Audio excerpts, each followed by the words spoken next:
سلام به دلهای قصه دوست. خوشحالم که صدای منو برای چند لحظه انتخاب کردید. امیدوارم حالتون خوب باشه. یا اگه نیست شاید این داستان بتونه یکم حال و هواتون رو عوض کنه. سرگذشت ژالان پارت اول. روزی که قرار بود همسر کبیر بشم فکر نمی کردم که یه روز کبیر و خانواده‌اش قرار باشه برای همیشه برگردن وطنشون. کبیر پسری عرب از یک قبیله مخالف صدام بود که درست همون اوایل جنگ از کشورشون اخراج شده بودن و به ایران پناه آورده بودن. حالا که صدام کشته شده بود و حکومت تغییر کرده بود، عزم برگشتن کرده بودن و من نامزد قانونی کبیر باید از خانواده و وطنم دل میکندم و باشون همراه میشدم. مادرم مدام اشک میریخت و پدرم رو سرزنش میکرد و میگفت مرد چقدر بهت گفتم این دختر رو به این خانواده نده. اینا سوقی عراقن. بیا این دختر رو به یک کرد همزبون بدیم. اینطوری خیالمونم راحت تره. پدرم عصبانی گفت به کی میدادمش ها؟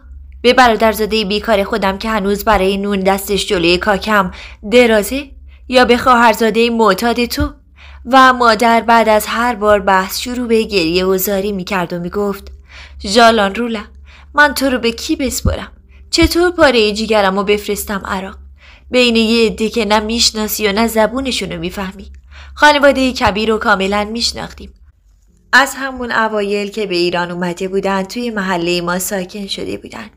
عمو ماجد پدر کبیر بقالی داشت و مرد بسیار مهربون و مردمداری بود که تمامی اهالی محل احترام خاصی براش قائل بودن.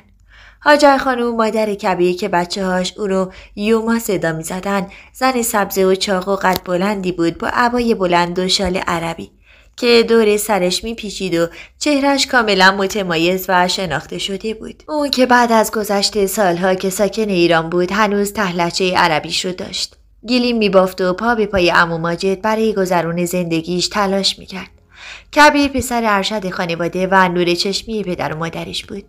اون که تمام دوران کودکیش رو ایران گذرونده بود، خلق و خویی کاملا شبیه به کردها داشت.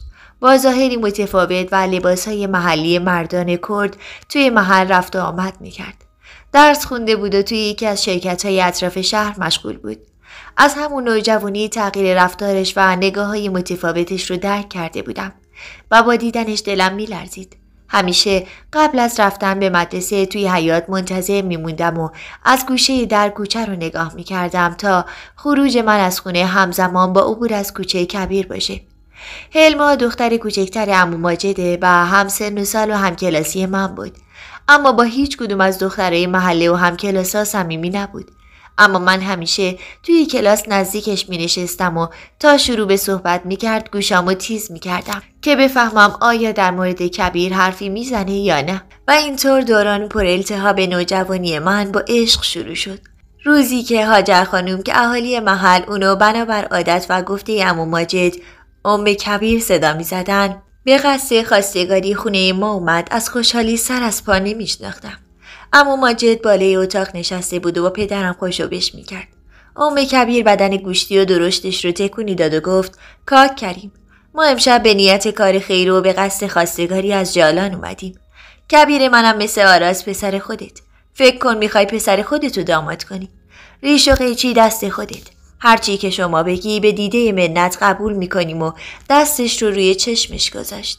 بابا که خانواده کبیر رو میشناخت بی توجه به چشم‌قره های مادرم گفت عمو ماجد سرفراز کردی، منت گذاشتی. دختر چه قابل شما رو داره؟ ژالان من مثل هلمای شما، جای دخترتون.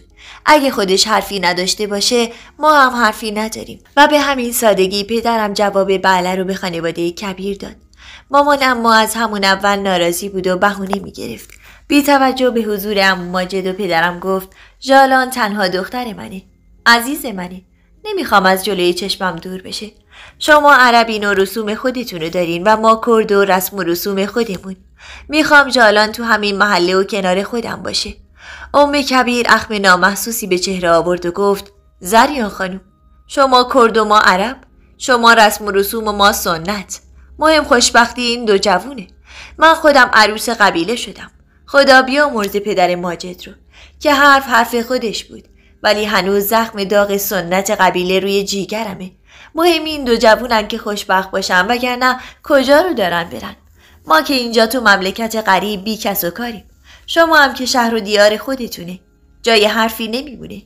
خیلی زود من و کبیر به عقد هم در اومدیم و عقد ما درست مصادف شد با دوره جنگ و سرنگونی صدام. پدر شوهر و مادر شوهرم مدام نگران بودن و بیم از دست رفتن خانواده و قوم و خویششون رو داشتن. اما کبیر کاملا بی تفاوت بود، چون چیزی از گذشته و اقوامش به یاد نمی آورد.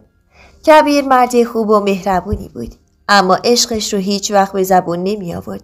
در برابر ابراز علاقه و محبت من به لبخندی اکتفا می کرد، اما با رفتار و رسیدگی هایی که به من داشت نشون میداد که چقدر براش مهمم و خاطرمو میخواد. اما توقعش خیلی زیاد بود.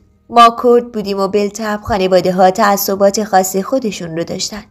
پدر و مادرم اجازه رفتن و موندن زیاد خونه عمو ماجد رو نمیدادن و اعتقاد داشتن که تا زمانی که به طور رسمی عروسی نگرفتی و عروس خانواده نشدی باید طبق رسمی خودمون پیش بری. اما با این اوصاف باز هم مادرم خیلی از رفت و آمدهای من در نبود پدر رو نادیده میگرفت و به روی خودش نمی آورد. توی همین رفت و آمدها بود که متوجه شدم توی اون خانواده مادر شوهرم حرف اول و آخر رو میزنه و شوهر و بچه ها هم کاملا گوش به فرمانشن. کبیر توی خونه کاملا تحت سلطه مادرش بود و بدون اجازه هاجر آب هم نمیخورد. اما همین که تنها میشد دلش میخواست در برابر همه حرفش رو به کرسی بنشونه و کاملا خودرأی بودن توی رفتارش مشخص بود. گاهی اوقات که مادر شوهرم سرخوش بود و نیاز به دو گوش شنوا برای درد دل داشت، از دوران جوانی و زندگی در عراق تعریف میکرد. از سنت‌های قبیله‌ای و این که از دست پدر شوهرش چه رنج‌ها کشیده و بارها و بارها بیگناه کتک خورده. اصالت خانواده برمیگشت به یکی از قبایل نزدیک به شهر تکریت، زادگاه صدام حسین، که گاهی وقتی از سنت‌های رایج در بین ایل و عشیرشون تعریف می‌کرد از تعجب پاهام به زمین می‌چسبید و خدا رو شکر می‌کردم که کبیر و خانواده‌اش سالهاست از عراق دورن و رسم و سنت اونجا رو به کل از یاد بردن، غافل از این که دست روزگار چه بازی‌هایی در آستین داره. جنگ آمریکا و عراق چند وقتی بود که شروع شده بود. صدام حسین فراری بود و نیروهای آمریکایی برای یافتن اون به هر دری می‌زدن. خانواده کبیر خیلی خوشحال بودن و مادر شوهرم مدام از رویاها و ثروت و ارثیه‌ای که در نبود اونا در دست مادر شوهرش بود میگفت و خیال پردازی میکرد. اما هر بار عمو ماجد ناراحت میشد و میگفت زن، بی خود به خودت و این بچه‌ها امیدواری نده، کمتر رویا پردازی کن. از کجا معلوم که از اون همه مال و ثروت چیزی باقی مونده باشه که به تو و بچه‌هات برسه؟ و اونجا بود که جنگ خیالی هاجر با خانواده شوهرش شروع میشد و با تهدید میگفت ماجد، تو از همون اولم برعکس پدرت بودی. هرچی اون خدا بیامرز زورگو و خودرأی بود، تو سری خور و مظلوم بودی. اما من دیگه اون هاجر گذشته نیستم. صبح زود با صدای هلهله بلندی از خواب بیدار شدم. سراسیمه خودم رو به حیاط رسوندم. مادر شوهرم شادی کنون و هلهله کشون توی حیاط بساط جشن برپا کرده بود و در حالی که جعبه شیرینی دستش رو باز میکرد گفت بیا عروس، بیا ژالان جان که قدمت برای خانواده ما برکت داشت. دیشب صدام حسین رو توی دخمش حوالی تکریت پیدا کردن. مادرم لبخند زنون گفت خدا رو شکر که بالاخره این جانی دستگیر شد. انشالله که به سزای کارهاش برسه. من هنوزم نمیتونم کشتار کردهای حلبچه رو فراموش کنم. و بعد شیرینی رو تو دهنش گذاشت و گفت این شیرینی خوردن داره. مادر شوهرم که لحظه ای لبخند از لبهاش دور نمیشد گفت زریان جان، سخت دارم لحظه شماری روزی رو میکنم که به عراق برگردم و بتونم حق بچه هامو بگیرم. از مادر شوهرم مطمئنم که امانتدار خوبیه. اما سمیر برادر شوهر کوچیکم از همون جوونی هم دندون طمعش گرد بود، ولی کور خونده. من تا دینار آخر رو از حلقومش میکشم بیرون و بعد رو به من گفت ژالان، یه زندگی برات درست کنم که ملکه تو کاخ خودش نداشته باشه. سر تا پاتو طلا میگیرم. اون لحظه یه چیزی توی دلم فرو ریخت. نگاه نگران من و مادرم به هم گره خورد بدون اینکه به هم حرفی بزنیم. دیگه کار مادر شوهرم این شده بود که هر روز بیاد و از نقشه هایی که کشیده تعریف کنه و نگرانی ما رو بیشتر کنه. درست همون روزا بود که یک روز مادرم پرسید میگم ژالان، تو خودت تا حالا از کبیر پرسیدی این تعریفایی که مادرش میکنه چقدر واقعیت داره؟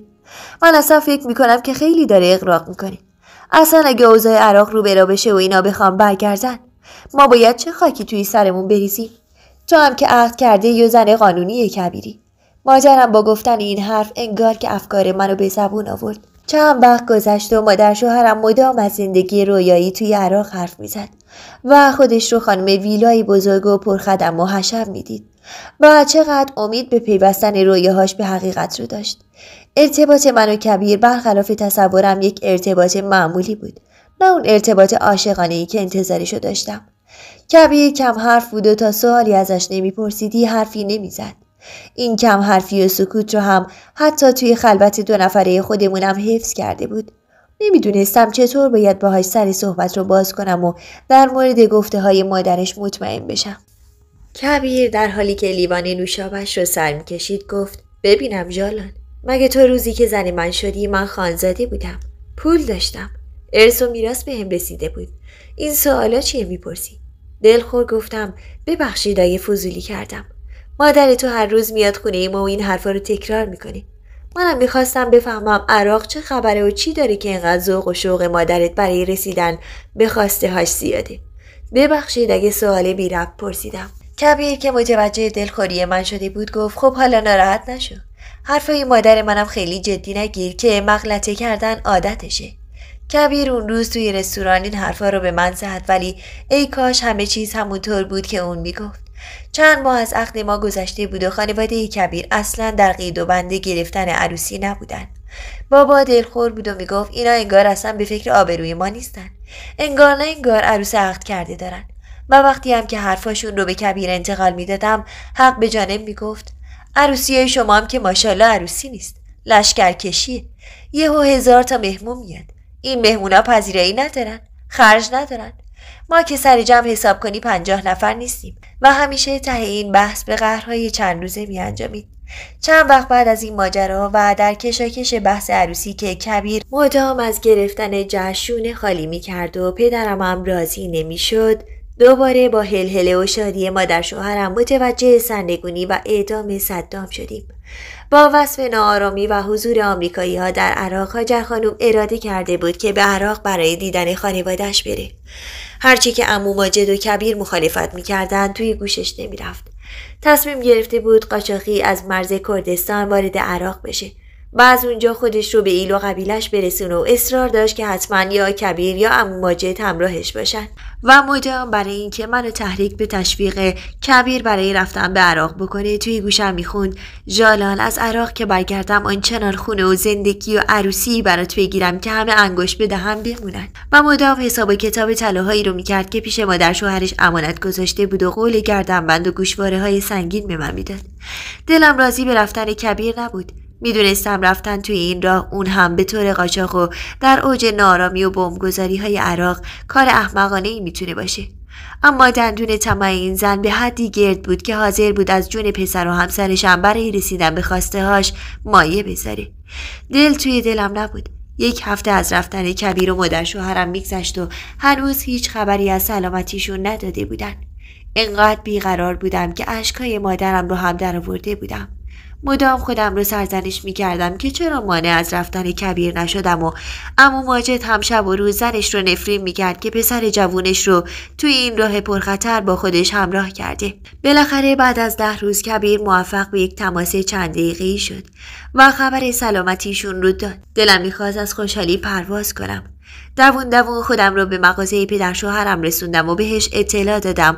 عمو ماجدم با خوشحالی پیشونیمو بوسید و گفت خوش خبر باشی عروس. من تا حالا از شنیدن هیچ خبری تا این اندازه خوشحال نشدم. 3 ماه از رفتن کبیر و مادرش به عراق گذشته بود. سخت دلتنگش بودم. کبیر گاهی تلفنی تماس می‌گرفت و وعده برگشتنش رو میداد و تاکید می‌کرد در حال پیگیری کارهای مادرشه و مدام امروز و فردا می‌کرد. دلم گواهی خوبی نمیداد و اصلا احساس خوبی به این سفر نداشتم. سفر کبیر و مادرش نزدیک به 4 ماه طول کشید و بالاخره به ایران برگشتن. اولین باری که مادر شوهرم رو دیدم این همه تغییر رو باور نمی‌کردم. پوشش و لباسهای عربی، طلاهای درشت و سنگینی که به دست و گردنش آویزون کرده بود و بیخیال به نگاههای سرزنشبار عمو ماجد مدام از خطرهای سفر و دستاوردهاش میگفت، ولی من خوب میفهمیدم که کبیر و خانواده‌اش سعی در پنهون کردن موضوعی دارن. کبیر هرچه سعی میکرد ظاهر خودش رو حفظ کنه نمیتونست. انگار در طول همین 4 ماه یک آدم دیگه ای شده بود. این کبیر دیگه اون کبیری نبود که از مغلط گویی‌های مادرش کلافه میشد. غرور رو میشد توی چشماش دید و مدام تعریف ایل و عشیرش رو میکرد و حس خود برتربینی تمام وجودش رو احاطه کرده بود. صبر بابا دیگه تموم شده بود. عموها و دایی‌ها پدرم رو تحت فشار گذاشته بودن که نگه داشتن دختر عهد کرده برای زمان طولانی اصلاً درست نیست. باید هر چه زودتر بخوای که عروسشون رو ببرن. اون شب کبیر با دعوت پدر و مادرم شام خونه ما اومده بود. بعد از شام بابا با مهربونی بهش گفت کبیر پسرم، فکر نمی‌کنی دیگه خیلی داره دیر میشه؟ شما اگه سر خونه و زندگی خودتون میرفتین الان بچه‌تون هم به دنیا اومده بود.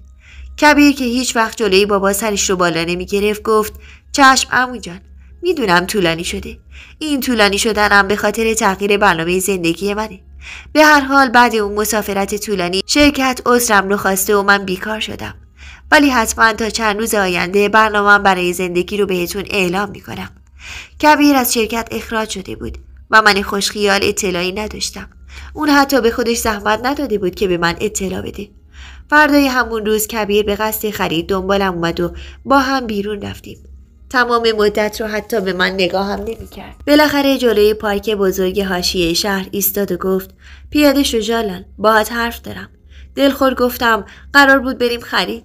گفت تو حالا پیاده شو، من حرفامو بزنم، خریدم میریم. سلانه به دنبالش راه افتادم.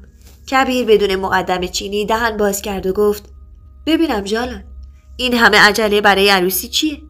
اگه واقعا جایی کسی رو تنگ کردی یا خرجت گرونه بگو خودم حلش میکنم. با عصبانیتی که تا حالا از خودم ندیده بودم به سمتش برگشتم و بدون توجه به فضای اطراف فریاد زدم بس کن کبیر، معلومه داری چی میگی؟ این اراجیف چیه پشت هم تحویل میدی؟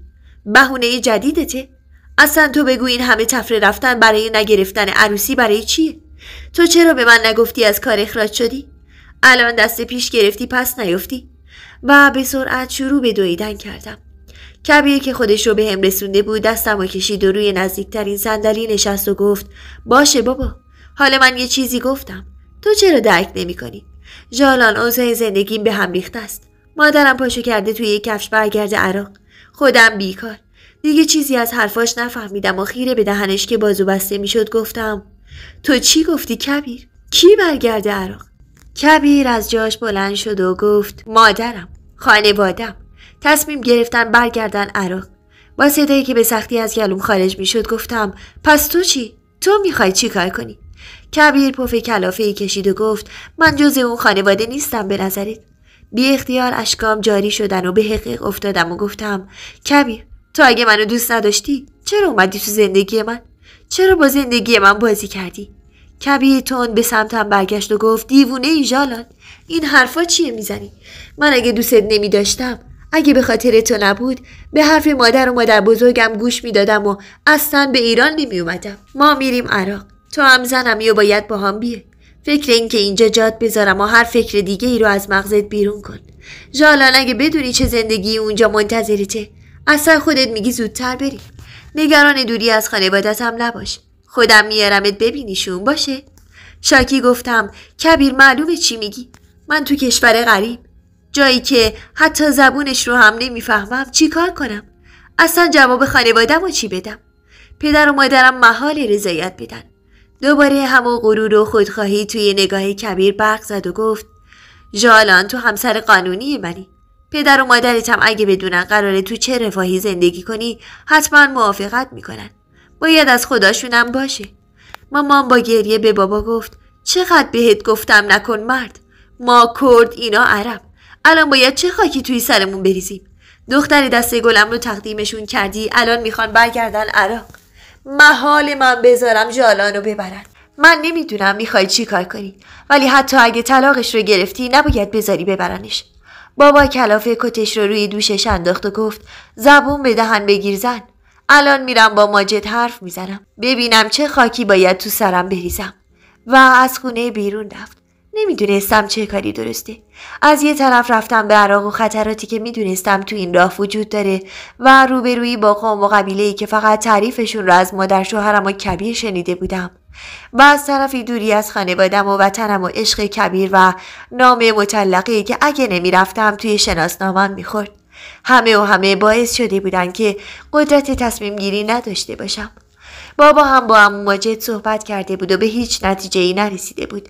بنابراین همه چیز رو به عهده خودم گذاشته بود که انتخاب کنم و من سرگردان بین عشقی که به کبیر داشتم و عشق خانواده‌ام بین دو راهی رفتن و نرفتن مونده بودم. مادرم هم انگار به احساسم پی برده بود که ساکت شده بود و به سختی خودش رو کنترل میکرد که حرفی نزنه که روی تصمیم من تأثیر گذار باشه. ولی غم و نگرانی توی نگاهش موج میزد. بالاخره بین نیروی عقل و عشق باز هم عشق بود که پیروز شد. من خودم رو به دست سرنوشت سپرده بودم. کبیر همسرم بود و من باید به تبعیت از او هر جا که میرفت همراهش میشدم. من کبیر رو عاشقانه دوست داشتم. کبیر اولین عشق دوران نوجوانی من بود و من نمیتونستم هیچ کس رو جایگزینش کنم و یک عمر با حسرت رها کردنش زندگی کنم. پدر و مادرم هم با احترام به تصمیم من سکوت کردن و اجازه دادن راهی که انتخاب کردم رو برم. پدرم وقتی از تصمیم من مطلع شد گفت: ژالانگیان، میدونم دلیل تصمیمی که گرفتی چیه، اما اینو به خاطر بسپر که در این خونه همیشه برود بازه. تو هر نقطه ای از دنیا باشی با هر اشاره‌ای ما خودمونو بهت میرسونیم و حمایتت میکنیم. مامان تمام سعیش رو کرده بود که من برای این سفر چیزی کم نداشته باشم و از پارچه های رنگارنگ زیبایی که خریده بود و برای من لباس های محلی کردی دوخته بود تا طلاهایی که پدر به جای جهیزیه‌ای که نمیتونست بده با من همراه کرده بود و جشن بزرگی که برای خداحافظی من از فامیل گرفته بودن دین خودشون رو نسبت به من ادا کرده بودن. دیدن اقوام و دوستانم برای من جز شیرین ترین لحظات زندگیم بود. عزیزانی که وقتی بهشون نگاه میکردم و میدونستم دیگه شاید تا مدت‌ها از دیدنشون محروم باشم. فکر این جدایی مثل خنجری توی قلبم فرو میرفت. انگار دقیقه ها و ساعت ها با هم مسابقه گذاشته بودن. به حدی زمان برای من به سرعت میگذشت که نفهمیدم چطور خانواده کبیر خونه و مغازه و تمام داراییشون رو در طول اون مدت کوتاه فروختن و آماده رفتن شدن. شب آخر رو همه خونه پدر من موندن تا صبح زود به مقصد عراقی که برای من ناکجا آباد بود حرکت کنیم. اون شب تا صبح رو من و مادرم نتونستیم بخوابیم. به سان طفلی کوچیک در آغوش مادرم مچاله شده بودم و خودم رو محکم بهش فشار میدادم تا عطر تنش همیشه یادم بمونه. سایه بابا را از پشت پنجره میدیدم که تا سپیده صبح توی حیاط سیگار میکشید و برادر کوچیکم که دستاش رو به دور گردنم حلقه کرده بود. خداحافظی تلخ من با مادرم همراه با اشکایی بود که انگار خیال قطع شدن نداشتن و بابا که تصمیم گرفته بود تا شهر مرزی با ما همراه باشه. صبح زود سپیده نزده حرکت کردیم. 6 ساعت طول کشید تا به اون شهر برسیم. قرار بود یکی از بلدهای منطقه که دفعه قبل هم کبیر و مادر شوهرم را از مرز رد کرده بود ما رو تا رفتن به خاک عراق همراهی کنه. بابا بعد از این که دست من رو توی دست کبیر گذاشت با چشمایی که سعی داشت مانع از بارش اشکاشون بشه گفت: این دختر پاره تن منه. نه تنها دخترمه، خواهرمه، مادرمه، عزیز دل منه. کبیر اونو اول به خدا و بعد به تو میسپرم. سعی کن هم شوهرش باشی، به وقتشم براش پدر و برادر و پشت و پناهش بشی. رفیقش باشی تا هیچ وقت حس غریبی و تنهایی نکنه. و بعد در حالی که پیشونی منو میبوسید گفت: رولگیان، تو رو به خدا میسپرم. دعای خیرم همیشه و همه جا پشت و پناهت باشه. پدر همونجا از ما جدا شد و من اون روز و در همون محل توی کشور خودم طعم تلخ غربت رو چشیدم و احساس کردم پشتم خالی شد. هوا تاریک بود که به قصد عبور از مرز به راه افتادیم. تا نصفه راه با ماشین و بقیه راه رو باید پیاده میرفتیم. کیسه طلاهایی رو که مامان برامون دوخته بود رو از زیر لباسها به کمرمون بستیم و لباسهای کردی مردونه‌ای رو که از قبل آماده کرده بودیم پوشیدیم. من و هلما به کمک هم موهای بلندمون رو بافتیم و توی لباسهامون انداختیم و کلاه و لچک‌ها رو روی سرمون گذاشتیم و صورت‌هامون رو تا نصفه پوشوندیم. این نقشه کبیر برای امنیت بیشتر ما بود. راه دور و دراز و پرخطری بود. حساب ساعتها از دستمون در رفته بود. پاهای پر از تاورمانه از تندتر حرکت کردن ما شده بود و پستی و بلندی های راه نایی برامون باقی نذاشته بود. حرکت در شب امنیت بیشتری داشت و به همین خاطر بیخوابی حسابی رمقمون رو گرفته بود. اما بالاخره رسیدیم. با سوار شدن به جیپ بلدی که اون طرف مرز منتظرمون بود نفس راحتی کشیدیم. انگار بار سنگینی از روی دوشمون برداشته شده بود. کردستان عراق طبیعت زیبایی داشت. با مردم همزبان و مهربانی که در میانشون احساس غربت نمی کردی. همراه کاکزانیار که بلد ما در کشور عراق بود به خونش رفتیم و بعد از استحمام و خوابی طولانی همه نیروی دوباره‌ای گرفتیم. غروب بود که با عطر خوش نان محلی از خواب بیدار شدم. خونه در سکوت کامل بود. پاورچین به خاطر اینکه کسی از خواب بیدار نشه از اتاق خارج شدم و به طرف حیاط رفتم. به جز همسر کاکزانیار که در حال پختن نان بود کسی از اهل خونه رو ندیدم. خانم خونه که میدونستم اسمش باوان خانومه با لبخند گفت بیا بشین دخترم. حتما گرسنه‌ای و از کتری کنار تنور چای خوشرنگی برام ریخت. باوان خانوم زن زیبا و خوش سر و زبونی بود. از اونجا که هم زبون بودیم خیلی زود با هم دوست شدیم. باوان که فهمیده بود خانواده پدری کبیر از کدوم ایل و قبیله هستن گفت ژالانگان تو خودت میدونی داری کجا میری و قراره با چه آدم‌هایی روبرو بشی؟ دلهوره‌ای که توی وجودم بود پررنگ‌تر شد و گفتم نه نمیدونم. ولی خانواده شوهرم آدمای خیلی خوبی هن. عمو ماجد یکی از بهترین مردهایی که در طول عمرم دیدم. بابان سری تکون داد و گفت معلومه دخترم.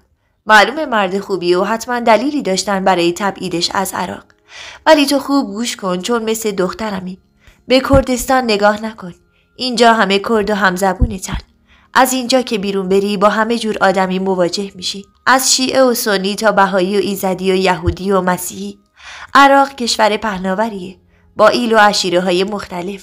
اینجایی که تو میخوای بری مردم عجیبی داره. من وصفشون رو خیلی شنیدم. خیلی مواظب خودت باش. تو غریبی. از همون اول خودت رو قوی نشون بده. قبیله های عرب خیلی پسر دوستن. رسم و رسوم عجیبی دارن. از خدا میخوام چند تا پسر بهت بده. حرفای بابان با اومدن مادر شوهرم ناتمام بود. مهمونی 2 روزه خونه کاکزانیار و بابان آخرین خاطره خوب من در اون روزها از همزبانهای کردم بود. موقع خداحافظی بابان از من و کبیر قول گرفت که دوباره به دیدنشون بریم و شماره تلفن و آدرسشون رو که روی کاغذی نوشته شده بود رو توی دست من گذاشت و گفت منتظرم دوباره ببینمت. خونه بزرگ و ویلایی با سنگ‌های سفید و ستون‌های پهن با درب آهنی قهوه‌ای بزرگی روبرومون بود. خونه‌ای که من هیچ وقت فکر نمی‌کردم خونه پدری عمو ماجد باشه. کبیر با غرور به هم نگاه کرد و گفت خوش اومدی عروس. اینجا جاییه که باید بعد از این زندگی کنی. با ورود ما به داخل خونه ولوله‌ای برپا شد. حدس می‌زدم زن پیر و خمیده‌ای که عمو ماجد یوماگویان به سمتش رفت و در آغوشش کشید مادرش باشه. هر دو در آغوش هم با صدای بلند می‌گریستند و پیرزن سر تا پای عمو ماجد رو غرق بوسه کرده بود. از دیدن جمعیتی که توی حیاط جمع شده بودن شوکه شده بودم و بیشتر خودم رو به کبیر نزدیک کردم. کبیر که متوجه حال من شده بود دستش رو دور کمرم حلقه کرد و گفت نگران نباش، خیلی زود با همه آشنا میشی. اینها عموها و عموزاده های منن. هلما که تعجبش بیشتر از من بود اخماش رو توی هم کشیده بود و زیر چشمی اطرافیانش رو نگاه میکرد. با ضربه آرنجی که به پهلوم خورد به خودم اومدم. مادر شوهرم در حالی که دست من رو گرفته بود به طرف مادر عمو ماجد میرفت و زیر لب میگفت خم شو و دست یوما رو 3 بار ببوس. رباتوار کنارش ایستادم و حرکاتش رو تقلید کردم. یوما با چشمان ریز سرمه کشیدش نگاه سرتاپایی به من کرد و به عربی چند جمله‌ای گفت که من فقط اسم کبیرش رو فهمیدم. بعد از دستبوسی یوما نوبت به عموها و زنموها و بزرگهای خانواده بود که تمامی هم نداشتن. چشمام دنبال کبیر بود که ریز ریز میخندید و چشمک میزد. بالاخره دیده بوسی ها تموم شد و ما رو به قصد تعویض لباس و استراحت به یکی از اتاقای اون عمارت بزرگ هدایت کردند. داخل عمارت سرسرای بزرگی داشت با سقف بلند که طولش از 8 متر بیشتر بود و به 2 قسمت تقسیم می شد که قسمت بالایی چند پله بلندتر بود و اطراف مخده ها و تشک‌های بلند و یک رنگ چیده شده بود. زندگی توی غربت سخت بود و نفهمیدن زبون اطرافیانت سخت‌ترش هم می کرد و حس غربت رو تو وجود آدم 100 برابر زنده تر می کرد. اما چاره ای نبود. راهی بود که خودم انتخابش کرده بودم و باید باهاش کنار می اومدم. چند روز اول با مهمونی‌های بزرگ و پهن کردن سفره‌های رنگارنگ گذشت. مادر شوهرم و کبیر حسابی عادت کرده بودن.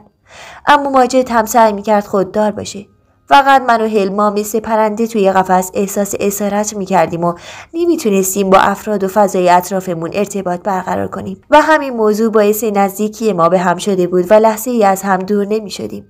هلما مو به مو صحبت‌های اطرافیان رو برام ترجمه می‌کرد.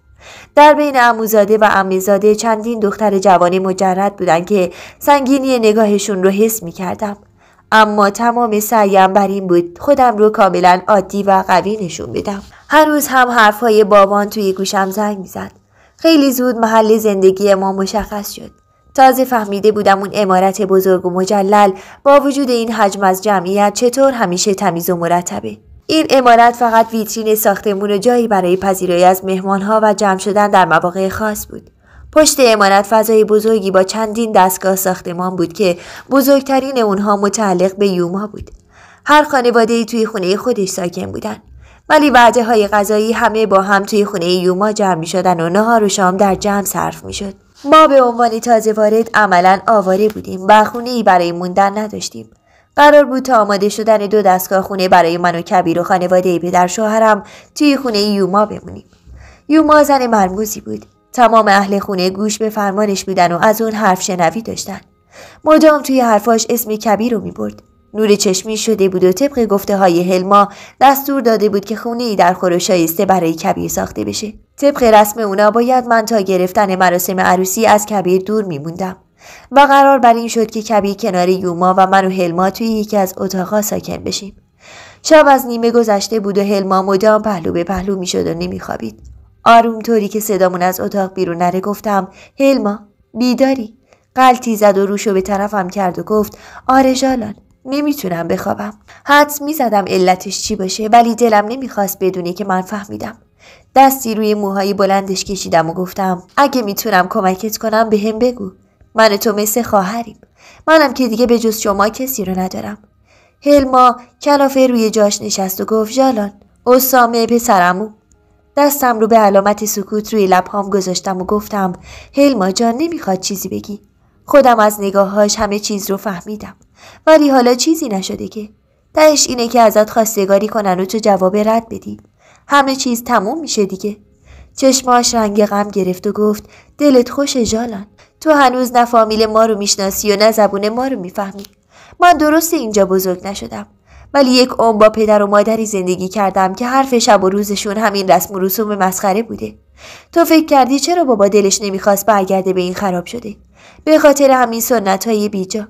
خدا کنه برداشت من اشتباه باشه. یوما خیلی پسر دوسته. اگه اسامه اشاره کنه یوما منو سر سفره عقد میذاره. حالا ببین.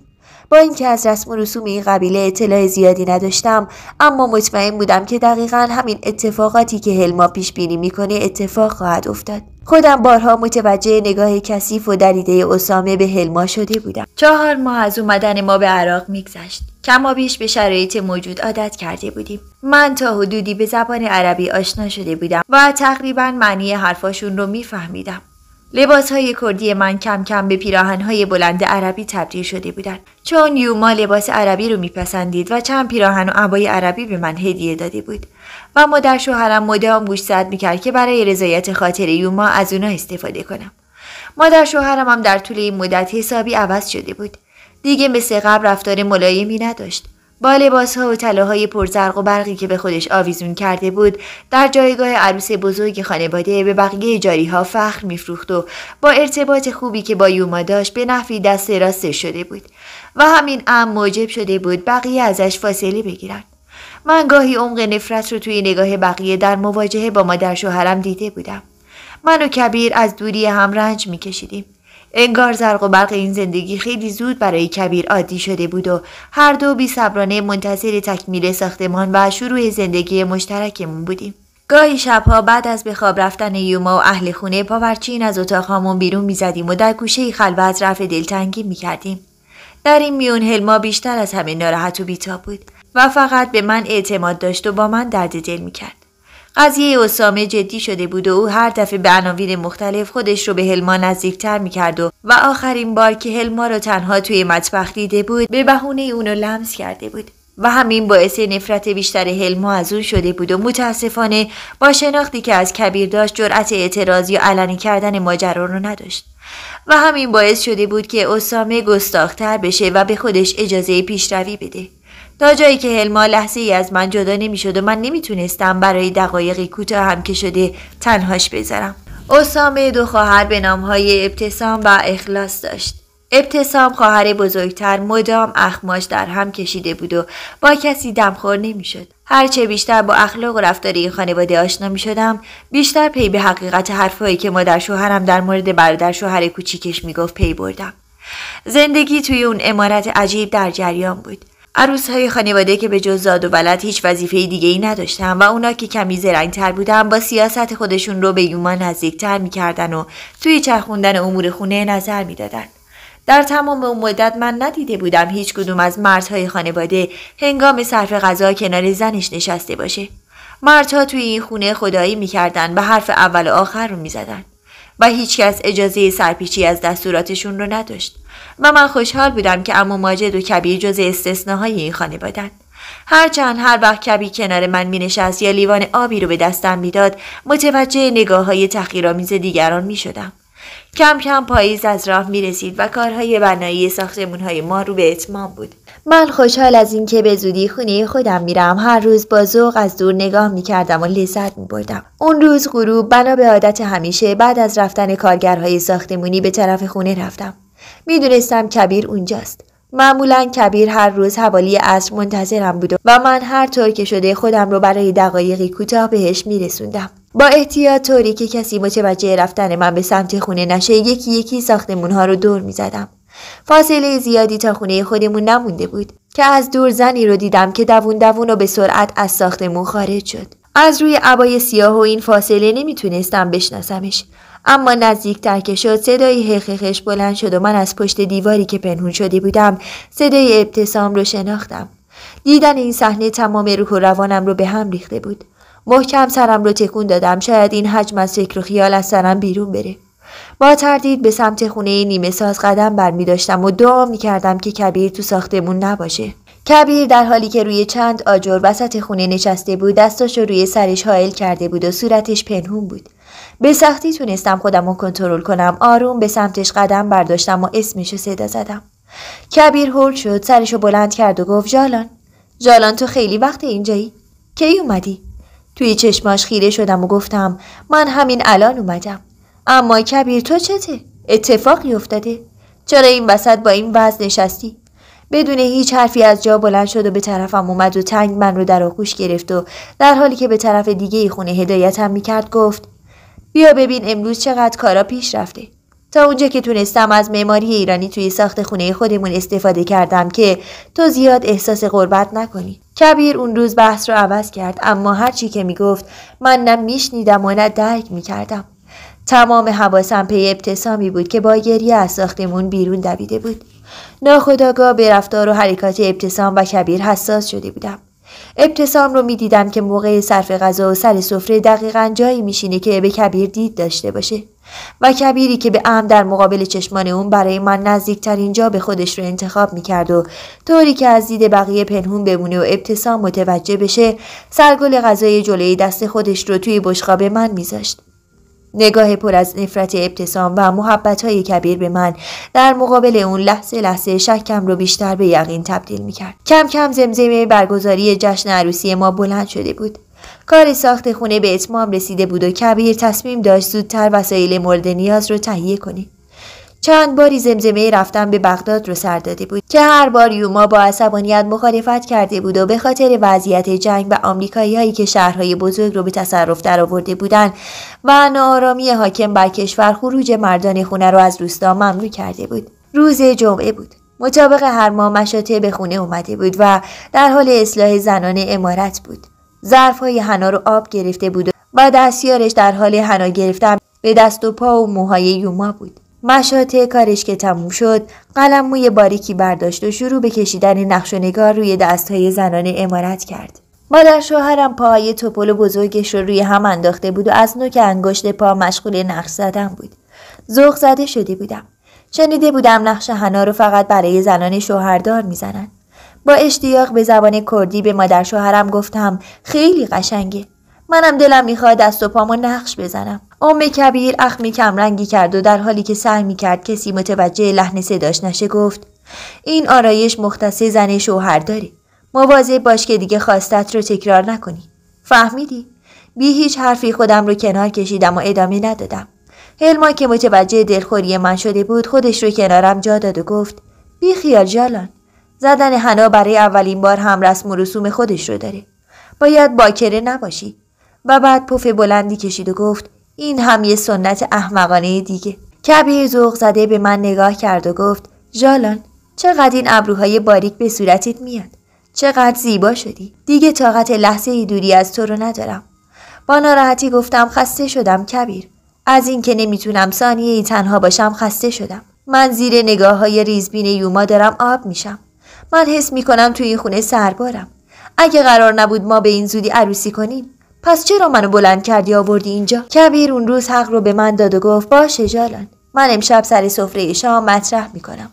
شام تموم شده بود و مردها عقب کشیده بودن و روی مخده های کنار دیوار لم داده و منتظر قهوه بودن. برادر کوچیک عمو ماجد به منبر رفته بود و تون ماجرایی رو تعریف میکرد و با اشاره پسرش اسامه رو نشون میداد و صدای احسنت بقیه بلند بود. کبیر که انگار بین این جماعت دشداشه پوش غریب افتاده بود منتظر فرصتی بود که حرفش رو بزنه.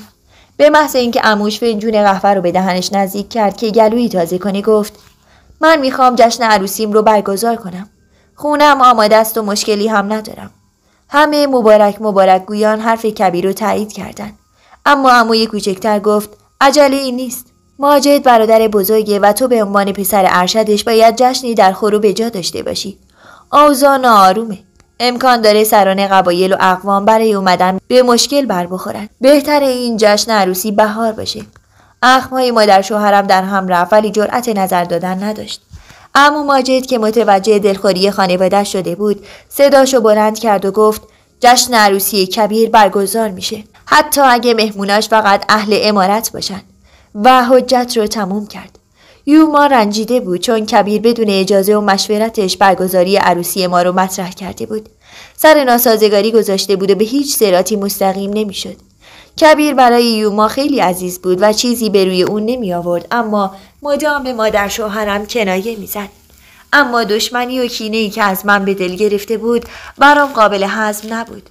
دشمنی یوما با من درست از همون روزها شروع شد. توی اون اوضاع و احوال هیچ کدوم از زنان امارت اجازه بیرون رفتن رو نداشتن و کبیر مجبور بود وسایل زندگی مشترکمون رو تنهایی بخره. ولی مدام و در خفا با من مشورت میکرد و نظر میخواست. کبیر وسایلی رو که میخرید توی خونه میذاشت و من هر روز با هلما در حال جمع‌آوری و چیدن و منظم کردنشون بودیم و ساعتها توی خلوت او خونه بدور از شلوغی عمارت درد دل میکردیم. خیلی وقت بود دلم میخواست ماجرای بیرون دویدن با گریه ابتسام رو برای هلما تعریف کنم. اون روز دل به دریا زدم و گفتم هلما تو در مورد ابتسام چی فکر میکنی؟ هلما دستمالی که توی دستش بود رو با لج بر روی زمین پرت کرد و گفت میدونی چیه ژالان؟ من اصلا دلم نمیخواد در مورد این خانواده فکر کنم. کاش منم ایران ازدواج میکردم. کبیر شانس آورد که با تو ازدواج کرد. وگرنه ابتسام رو میبستن به ریشش. و بعد ادامه داد خود عمو رو ببین. 1 نفر آدم و 3 تا زن. به هیچ کدومشون هم نمیتونه درست و حسابی برسه. ژالان شانس آورد این پدر من مثل عموهام نبوده و همیشه باهاشون مشکل داشته. وگرنه دیگه هیچی. و بعد ادامه داد تو متوجه نگاه‌های دریده ابتسام به کبیر نشدی؟ وای که چقدر از این قوم متنفرم. حرفای هلما مثل خنجری بود که توی قلبم فرو رفته باشه. با نگرانی گفتم میدونم هلما.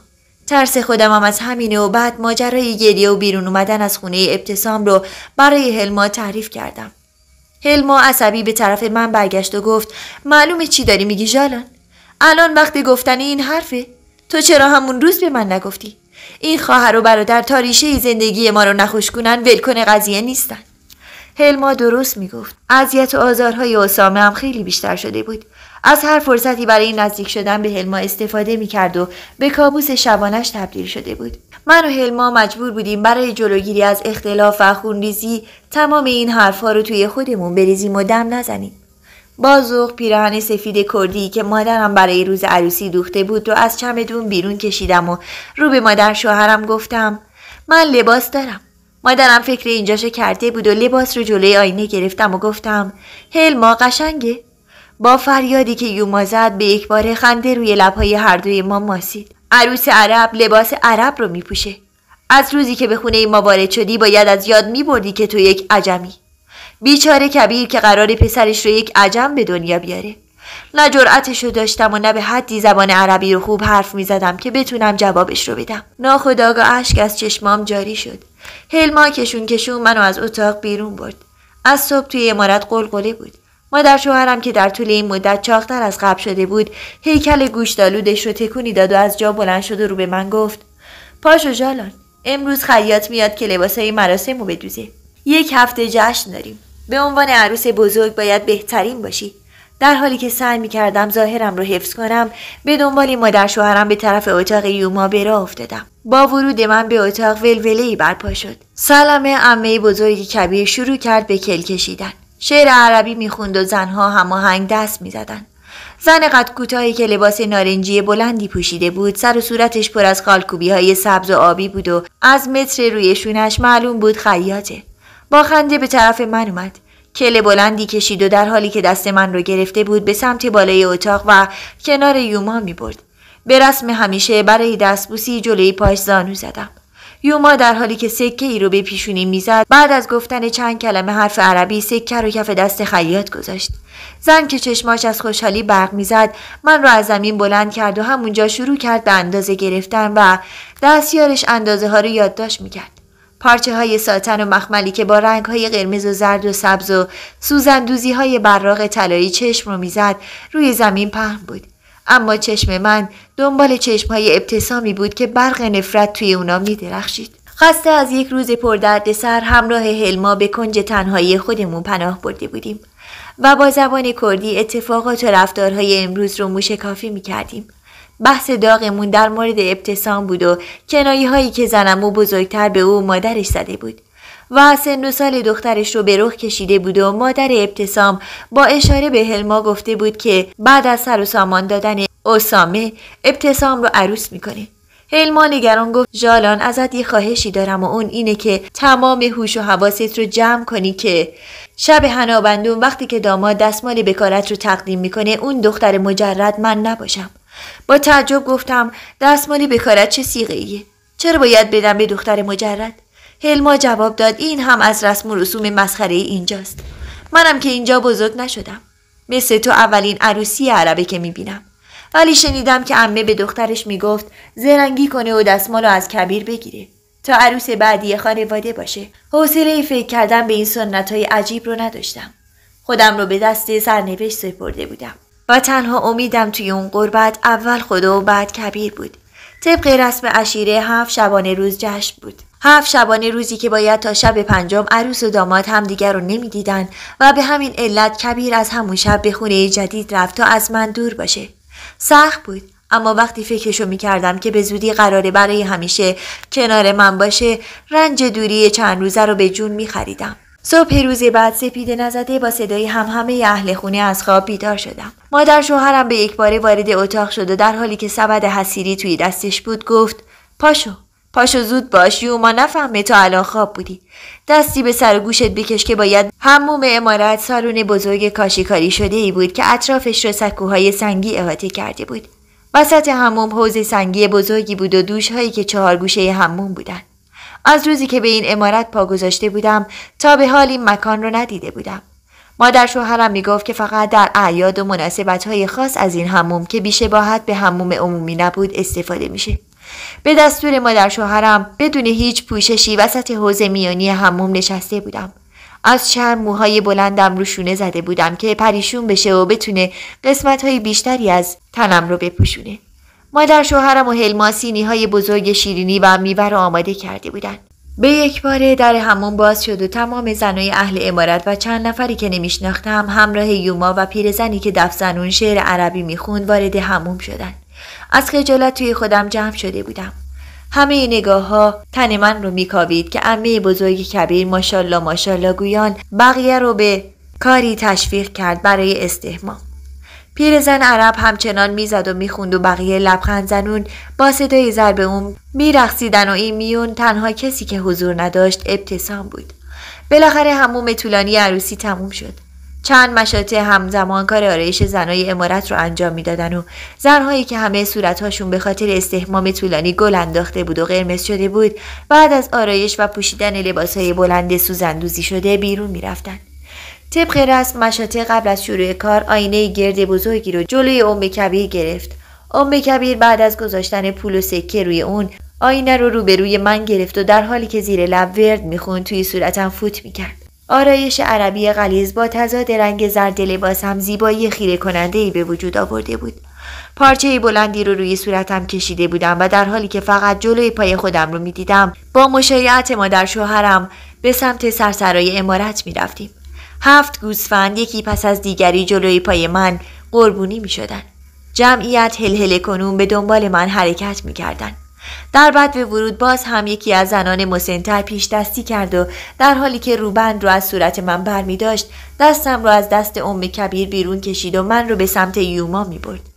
یوما توی اون لباس سرمه‌ای مخمل با چشمان سرمه کشیده و موهایی که رنگ حناییش از زیر شال بیرون زده بود ابهتی صد چندان پیدا کرده بود و در حالی که لبخند میزد دست منو گرفت و کنار خودش نشوند و توی دست اون زن مقداری پول گذاشت. به محض بلند کردن دست یوما دوباره شادی و هلهله شروع شد. صدای دف چند مطرب زن و صدای کلو دست و هلهله فضا رو پر کرده بود. زنای جوان فامیل وسط مجلس در حال پایکوبی بودند. سینی‌های بزرگ میوه و شیرینی و تقارهای شربت دست به دست میشد و هر کسی مشغول پذیرایی از خودش بود. ناخودآگاه چشمانم به دنبال ابتسام میگشت اما خبری نبود. با اشاره به هلما فهموندم که کنار من بیاد. هلما در حالی که دستم رو گرفته بود رو به یوما گفت من جالان رو میبرم دستشویی و بلافاصله از جا بلندم کرد. به محض اینکه راهرو رو گذروندیم خودمون رو توی یکی از اتاقهای عمارت انداختیم. هول زده از هلما سوال کردم هلما میدونی ابتسام کجاست؟ صبحم همون نیومده بود. هلما که سعی داشت دلهره رو از من دور کنه گفت نگران نباش من ته قضیه رو در آوردم. ابتسام هیچ وقت هموم مراسمات رو نمیاد چون روی شکمش جای سوختگی داره. الانم مشاطه رفته خونه که آمادش کنه. نفس راحتی کشیدم و دوباره همراه هلما به سالن برگشتم. اون روز نهار و شام با سینی‌های بزرگ مسی که لبریز از برنج و گوشت و نون‌های محلی بود از مهمون‌ها پذیرایی شد. همه بعد از گذروندن یک روز شلوغ خسته به خونه هاشون پناه برده بودن تا برای جشن روز دوم تجدید قوا کنن. مهمون‌های ویژه هم که تعدادشون کم نبود توی عمارت مونده بودن و چندین خدمتکار زن و مرد وظیفه رسیدگی به اونها رو داشتن. صبح روز بعد هم دوباره بساط رفتن به حموم عمارت برپا بود.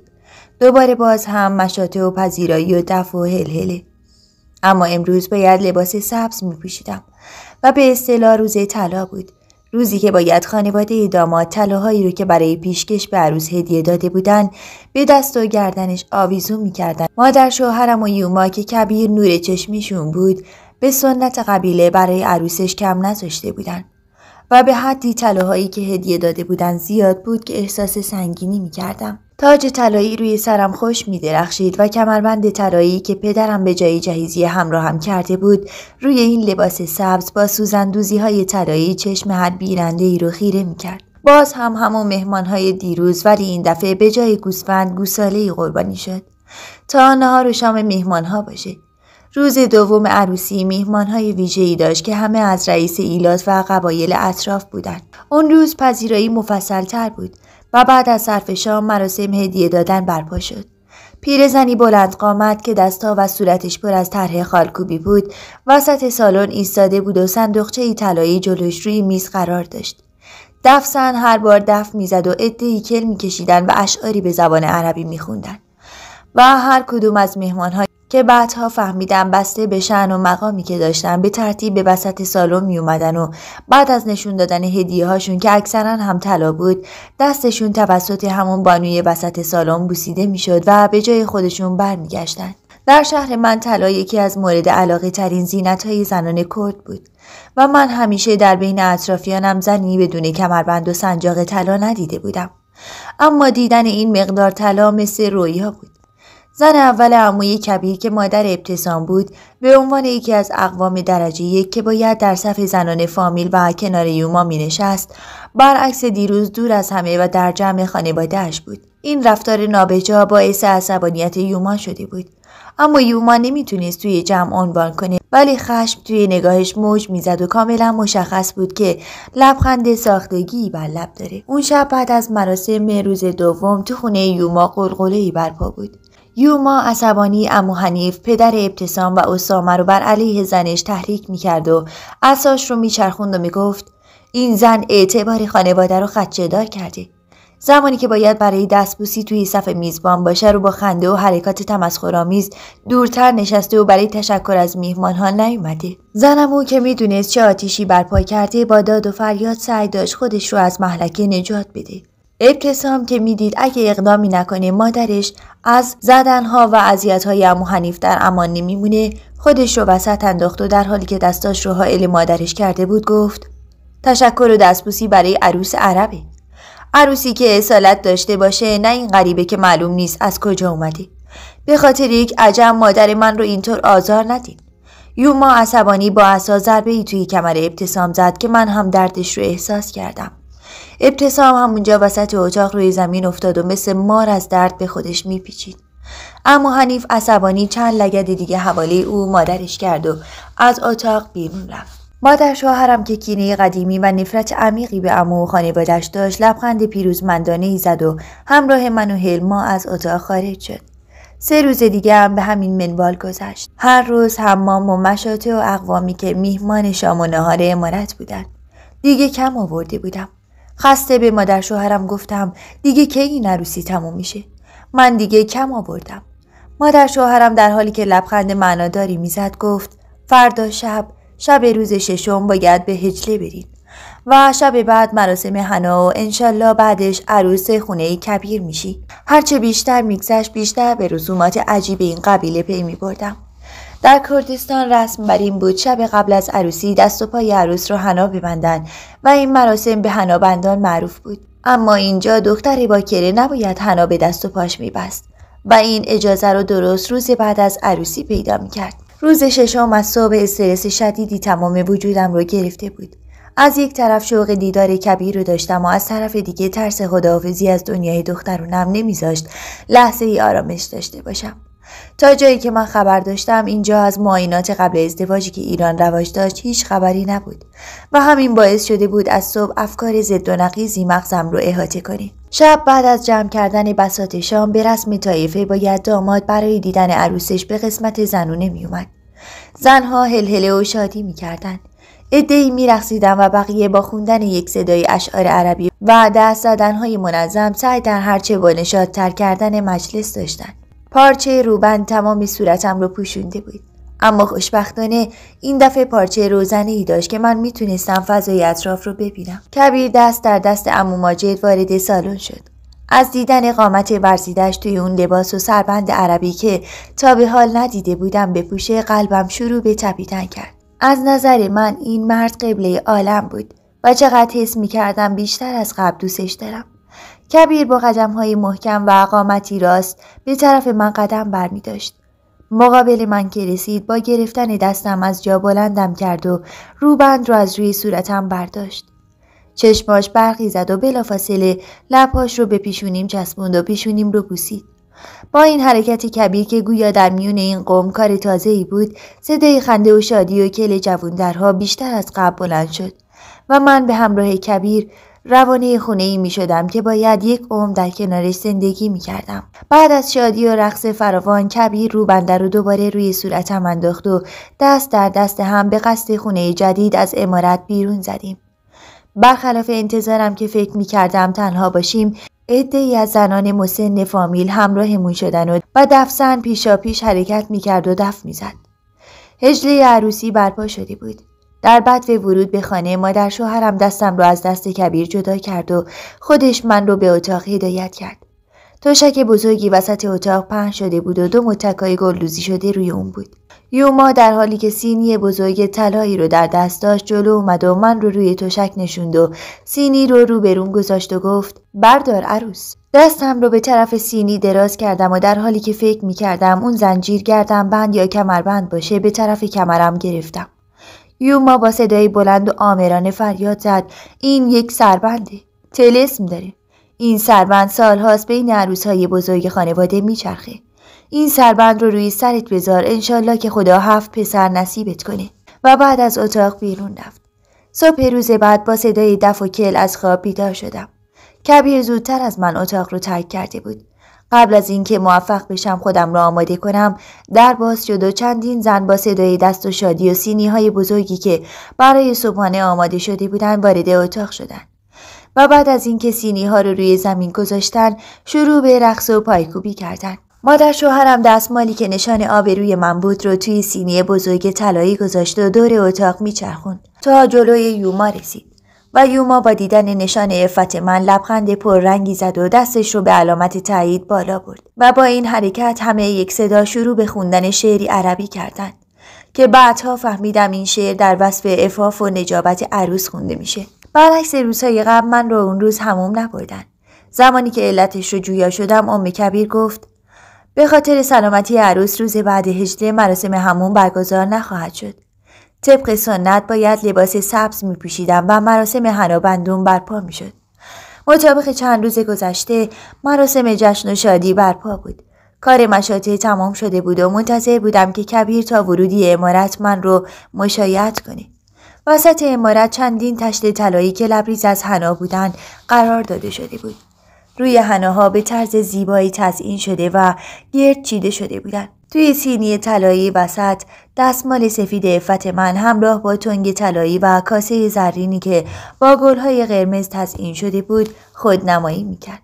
خودم شرم زده از دیدن اون پارچه سر به زیر انداخته بودم. دقایقی بعد چندین زن مشاطه همراه با ضرب و آهنگ به قصد گذاشتن حنا روی دست و پای میهمانها وارد شدند. عمه بزرگ کبیر سینی به دست وسط سالن اومد و بعد از نشان دادن پارچه به مهمانها قسمت رنگی شده از خون رو توسط تنگ طلایی آب روی سینی شستشو داد که رنگ خون از بین رفت و تنها نشانی از اون باقی موند. سپس کیسه حنایی رو توی آب کاسه خالی کرد و شروع به آماده کردن حنا شد.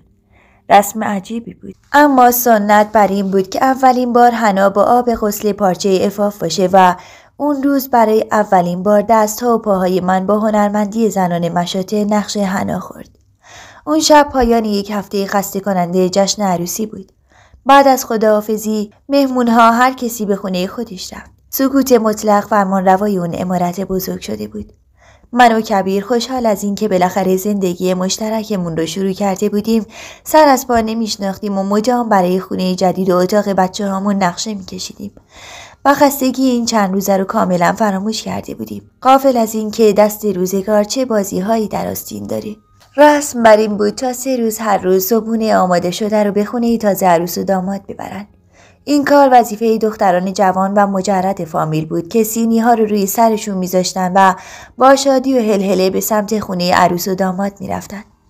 روز اول دختری که موفق میشد دستمال پاک سفید بکارت رو از دوماد بگیره عروس بعدی طایفه میشد و این کار معمولا با رقابت و شادی همراه بود و اون روز جلوی خونه دوماد ولوله‌ای برپا میشد. صبح روز بعد هنوز چشمانمون گرم خواب بود که با صدای دف زدن و شادی دخترای جوان فامیل از خواب بیدار شدیم. کبیر که هنوز خوابالود بود گوشه چشمشو باز کرد و گفت سرسام گرفتم.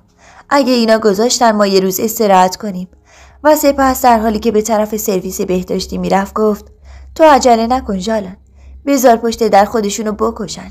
سر صبر آماده شو. همراه کبیر در آستانه در ایستاده بودیم. هلما عقب‌تر از همه خودش رو بین دخترها پنهون کرده بود. با اشاره سر بهش فهموندم که حرفاش رو به خاطر دارم. چندین سینی روی سر عموزاده ها و عمه‌زاده ها بود که همراه با نوای دف میچرخیدن و یکی یکی سینی ها رو مقابل در میذاشتن و عقب میرفتن. دستمال سفید که به صورت حلقه با گل‌های قرمز تزیین شده بود توی دست کبیر خود نمایی کرد و دخترانی که خودشون رو جلو میکشیدن تا برای گرفتن اون از بقیه پیشی بگیرن. نمیدونم اون موقع چه چیزی از فکرم گذشت. شاید فکر میکردم این بهونه‌ای باشه تا زودتر از شر ابتسام خلاص بشم و دیگه مجبور نباشم نگاه نفرت انگیز و پر از کینش رو تحمل کنم که آهسته زیر گوش کبیر زمزمه کردم دستمال رو بده به ابتسام.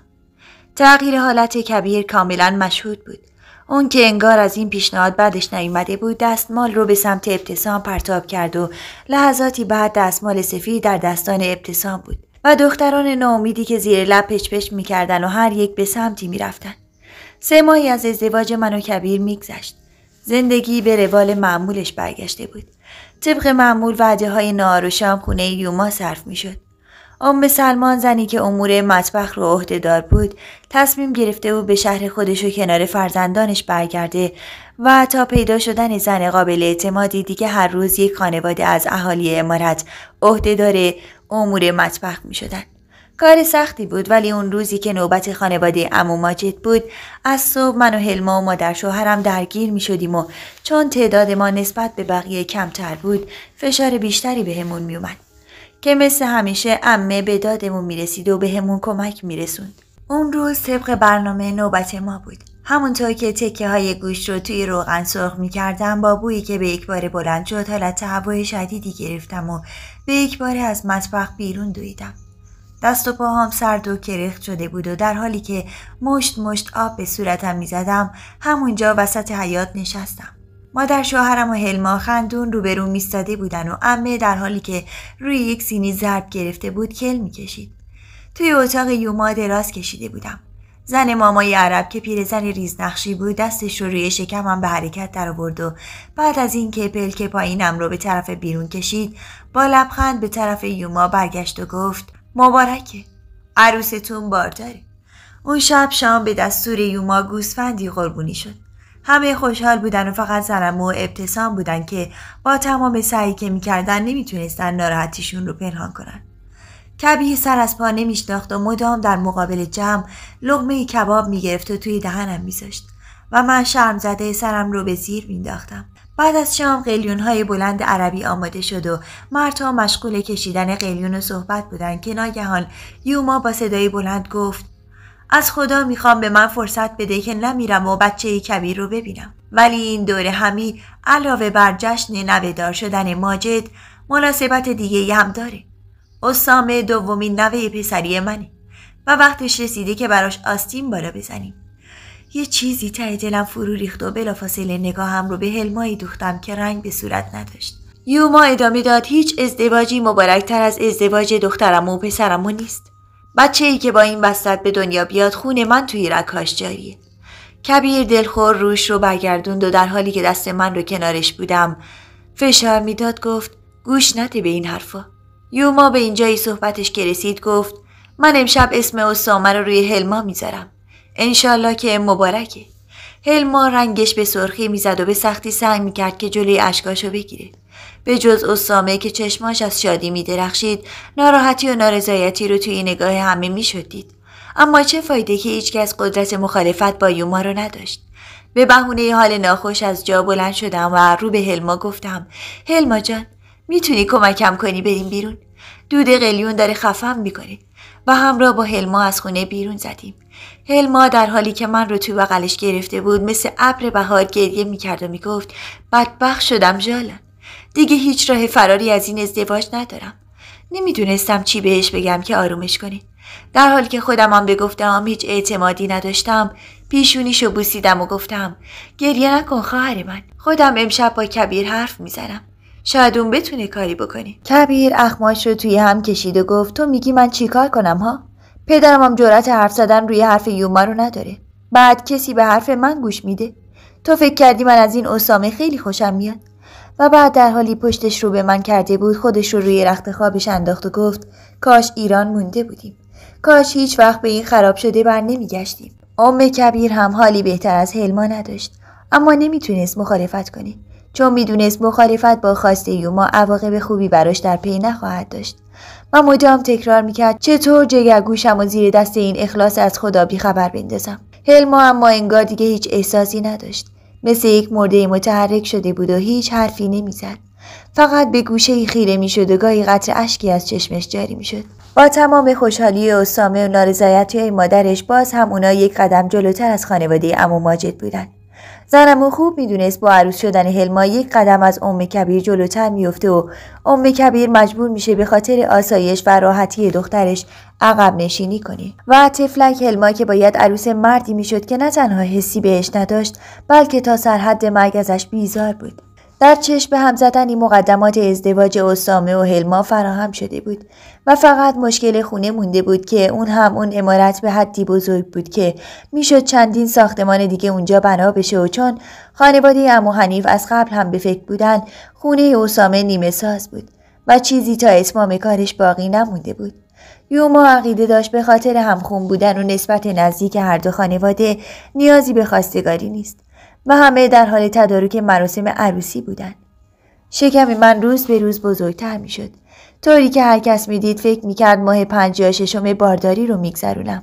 در حالی که 3 ماه بیشتر نداشتم. توی یکی از روزهای شلوغ عمارت که خستگی کار زیاد توانم رو گرفته بود و با وصف این که مادر شوهرم و هلما اجازه کارهای سنگین رو به من نمیدادند، حالم به شدت بد شد. با معاینه قابل مشخص شد که 2 قلو بار دارم. شادی این خبر با شادی خبر پسر بودن هر دو بچه صد چندان شد و من در حالی که حرفای قابله رو جدی نگرفته بودم خندیدم و گفتم امکان نداره یه پیرزن قابله جنسیت بچه رو تشخیص بده. ولی یوما با بد اخلاقی گفت این قابله در تمام طول کارش هیچ وقت اشتباه نکرده. از اون روز به بعد دیگه کبیر اجازه نمیداد به جز در مواقع صرف نهار یا شام از خونه بیرون برم و تقریبا همیشه در حال استراحت بودم. هلما هم به بهونه پرستاری از من بیشتر وقتش رو کنارم میگذرون تا کمتر مقابل چشم اسامه باشه که این روزها گستاختر از قبل شده بود و از هر فرصتی برای نزدیک شدن به هلما استفاده میکرد. شکمم روز به روز بزرگتر میشد. 6 ماهگی بارداری من با عروسی هلما همزمان شد. هلما مثل خواهرم بود و دلم میخواست توی تمام لحظات کنارش باشم. این در حالی بود که میدونستم بهترین روزهای عمرش بعد از اومدن به عراق همین چند روزیه که قرار نیست اسامه رو ببینه. زنمو از ترس یوما جرئت نکرده بود چیزی برای هلما کم بذاره و درست همونطور که جشن عروسی ما برگزار شد تدارکات جشن هلما هم فراهم شده بود. این بار باز هم ابتسام برای حمام عروسی نیومده بود. من اون روز گریه های هلما رو وقتی که آب روی سرش میریختن میدیدم. خودم هم به بهونه حموم زیر دوش رفتم. پا به پای محرم رازم گریه میکردم. فقط من میدونستم توی دل هلما چی میگذره. هلمایی که تصمیم گرفته بود تمام عشق و احساسش رو توی وجودش بکشه. از خوشحالی سر از پا نمیشناختم.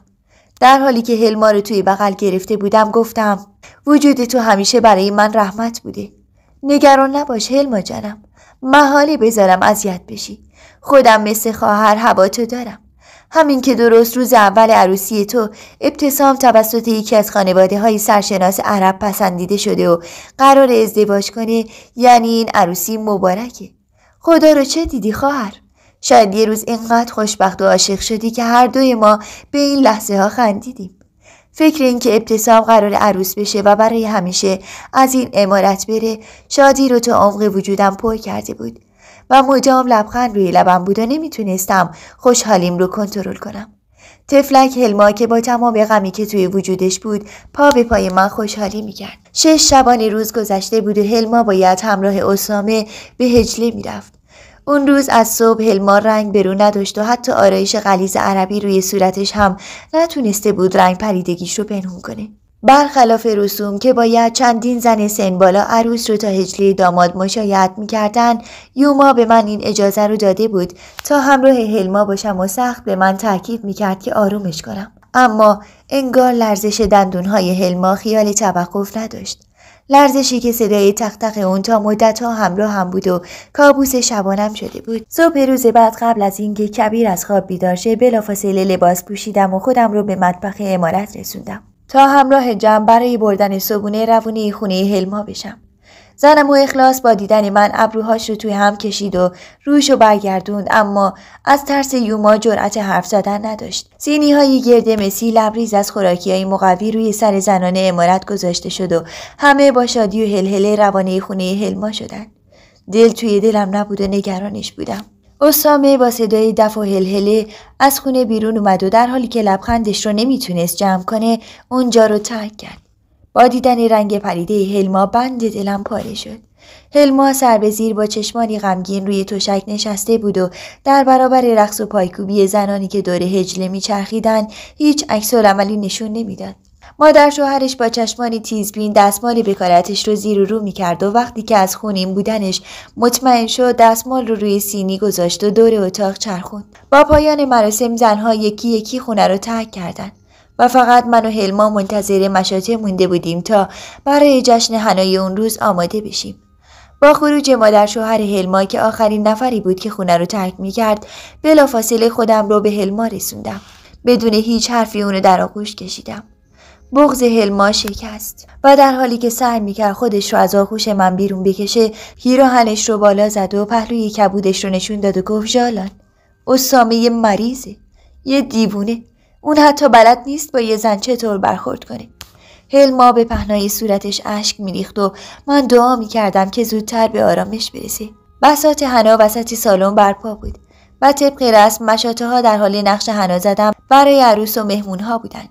زنم و اخلاص از خوشحالی روی پا بند نبود و در حالی که دست ابتسام رو که برق لباس طلاییش چشم رو میزد گرفته بود و به این طرف و اون طرف میکشوند رو به مهمونا به عنوان عروس بعدی عمارت معرفیش میکرد. یوما هم از سبکسری این زن فقط هرس میخورد. از وقتی که باردار شده بودم و به گفته قابله بچه ها 2 قلو و پسر بودن جایگاه هم نزد یوما و مادر شوهرم هم عوض شده بود. یوما با تمام غرورش باز هم خیلی هوای منو داشت و مادر شوهرم برای مراقبت از من سراپا چشم شده بود.